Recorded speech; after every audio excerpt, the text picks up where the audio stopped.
Christian mysticism sounds like an oxymoron to many Christians. Mysticism is more often associated with Eastern religions such as Hinduism or Buddhism.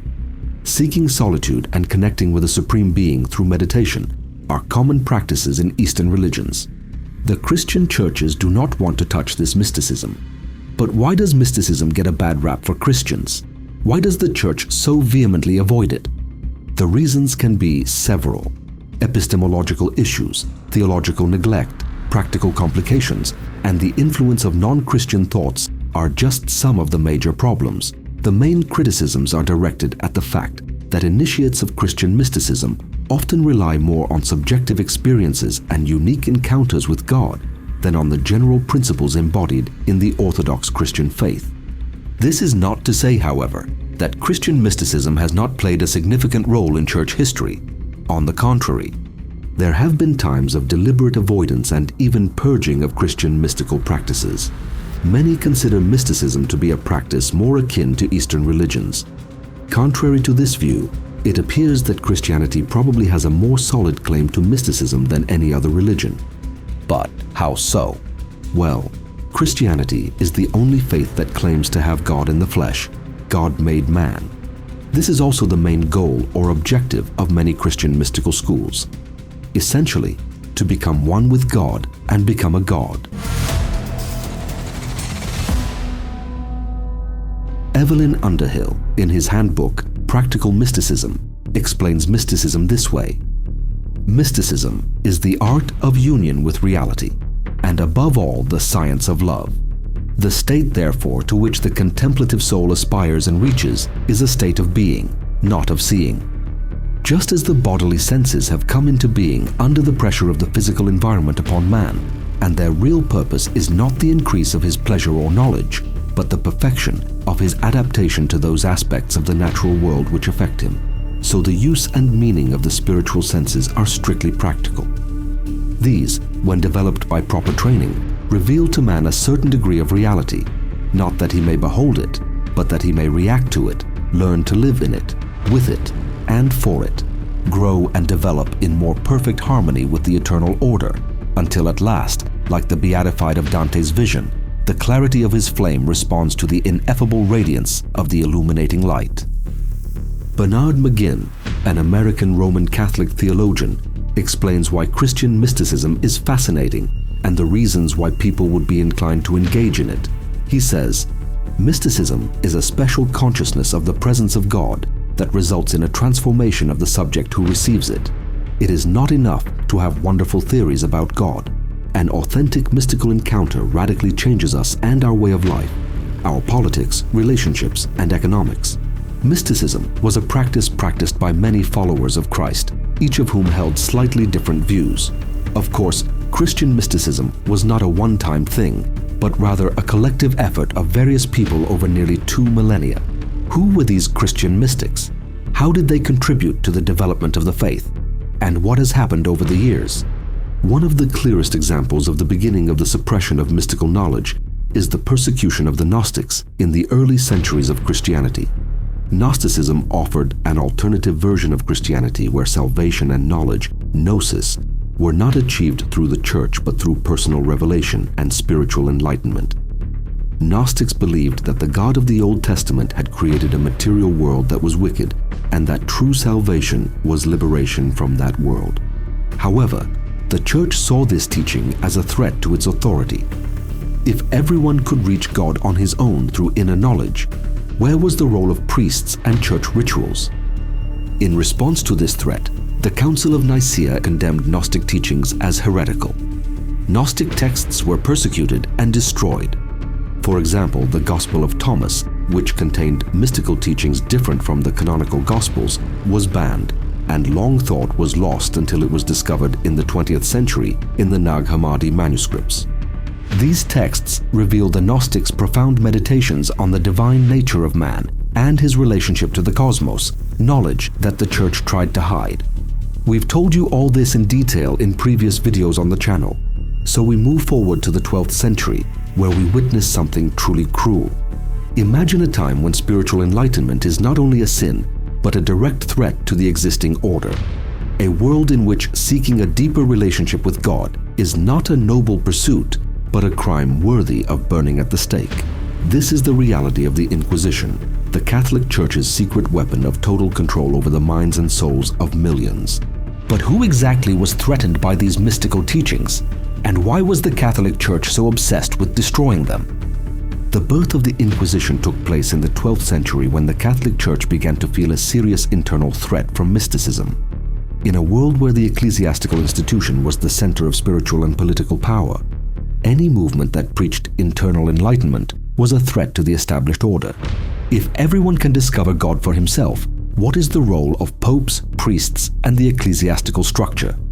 The Inquisition, originally created as a means of combating heretical teachings, quickly became the most formidable instrument for maintaining spiritual and political control. It was not only interested in heretics such as Cathars and Waldenses, but also in those who dared to seek God through mystical practices outside the approved framework of the Church. But what exactly is the mysticism that so frightens the Church? Mystics believe that true spiritual knowledge can be attained through inner experience, through direct union with the divine.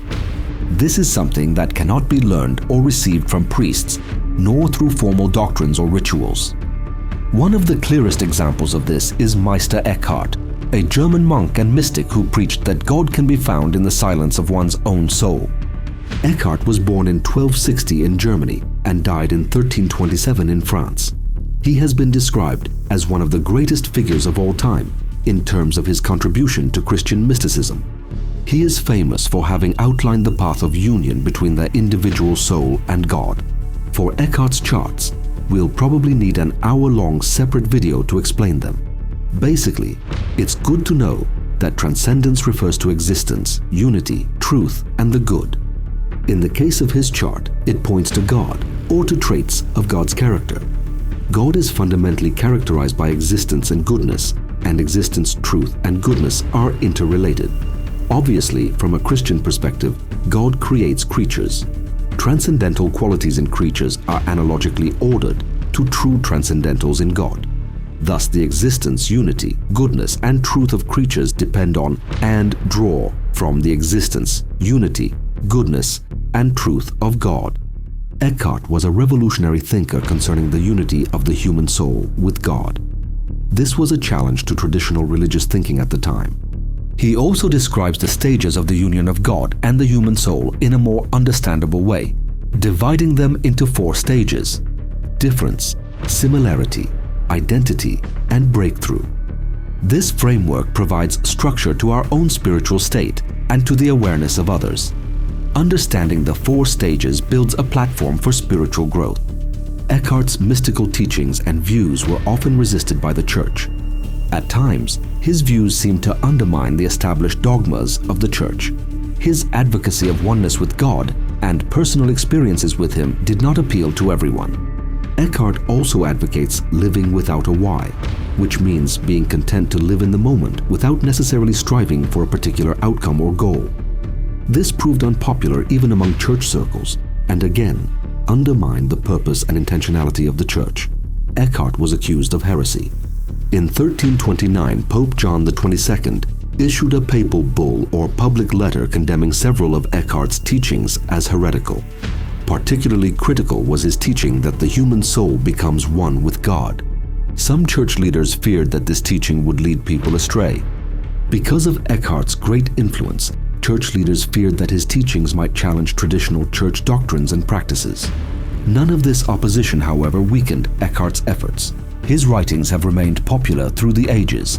Many of his writings continue to be reprinted in contemporary collections of mysticism and Christian teaching, such as Breakthrough, The Spirituality of Creation by Meister Eckhart in a new 1980 translation, Meister Eckhart, Teacher and Preacher, 1986, and Conversations with Meister Eckhart, 2010.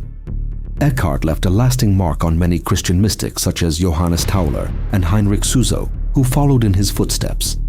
These doctrines were revolutionary and deeply undermined church dogma, which was based on the Church being the only mediator between man and God. Although Eckhart died before his trial was completed, his followers, including the teachers of the mystical movement of the Rhine, continued to be persecuted and accused of heresy. In fact, the Inquisition is not just a religious court.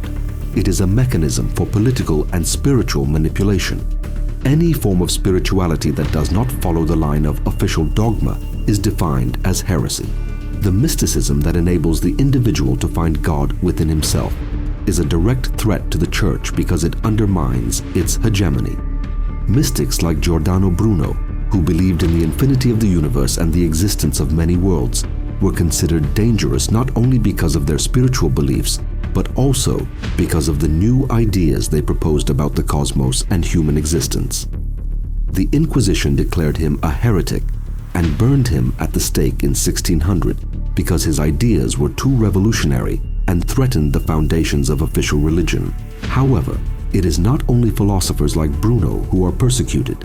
Mystics of earlier centuries who preached personal enlightenment and spiritual practices, such as meditation and contemplation, were also subject to persecution. These teachings were often condemned as satanic or demonic manifestations because they encouraged people to look outside the Church for answers. What exactly does the Church cover up? Why does it, which is supposed to lead people to spiritual salvation, so vehemently suppress any form of mystical knowledge? Could it be because mysticism offers a direct route to the divine that makes the mediation of ecclesiastical hierarchies superfluous? Or perhaps the truth that mystics discover is too dangerous, a truth that calls into question the very foundations of church dogma? The Church not only suppressed heretics, but actively destroyed or hid texts that could undermine its authority. For example, the manuscripts discovered in 1945 at Nag Hammadi contained forgotten manuscripts such as the Gospel of Thomas that offered alternative views of Jesus and spiritual enlightenment, or the 1896 discovery in Cairo, Egypt, of the Gospel of Mary, which tells the story of Mary Magdalene as an important teacher and leader among Jesus' disciples. But these manuscripts are called heretical to this day. They are denied by the Church. What makes them so frightening to the divine institution? Perhaps in that they present a different story from the one we have been told to believe. But you will learn all about these secret gospels in detail if you watch the video to the left of your screens.